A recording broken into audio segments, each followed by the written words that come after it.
सबैलाई जय मसीह। आज रात्रिको समय अम, संसारमा फैलिनु भएको सबै परमेश्वरको जनहरू जतिले मलाई फलो गर्नुहुनेछ, तपाईँहरूको निम्ति आज म रात्रिको समय परमेश्वरको कृपा दया अनुग्रहले आज म तपाईँहरूको निम्ति एउटा परमेश्वरको वचन व्यवस्था 11 को 22 बाट मैले निकालेको छु। परमेश्वरको सामर्थ्य वचन तपाईँले वचन म सुनाउन गइरहेको छु।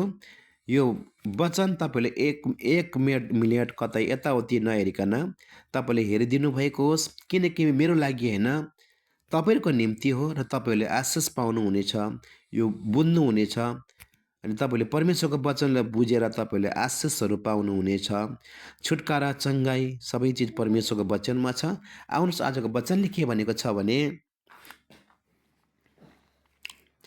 परमप्रभु तिमीहरूका परमेश्वरलाई प्रेम गर्न, उहाँका सबै मार्गमा हिँड्न र उहाँलाई समाति राख्न भनी मैले तिमीहरूलाई मान्नलाई दिएका यी सबै आज्ञा तिमीहरूले होसियार साथ पालन गर्यो भने परमप्रभुले यी सबै जातिलाई तिमीहरूका सामुन्नेबाट धपाउनुहुनेछ र तिमीहरूभन्दा ठुला र सामर्थी जातिहरूलाई तिमीहरूले हराउनेछौ यीशुको नाउँमा। यदि हामीले परमेश्वरको वचनमा चल्यो भने अनि परमेश्वरको योजना परमेश्वरले अनि हाम्रो जीवनमा के गर्न चाहनुहुन्छ उहाँलाई बुझेर, उहाँको योजनालाई बुझेर हामी प्रार्थना गरेर अनि उहाँलाई हामी आफ्नो जीवन पुरा समर्पित गर्छौँ भने अनि परमेश्वरको वचनलाई पालन गऱ्यौँ भने परमेश्वरले यही के भन्नुभएको छ, तिमी तिमी मेरो वचन पालन गर्यौ भने,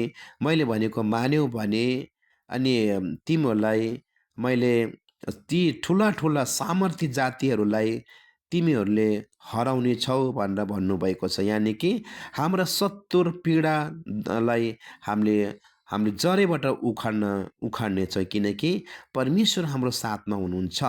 सबैलाई जय मसीह।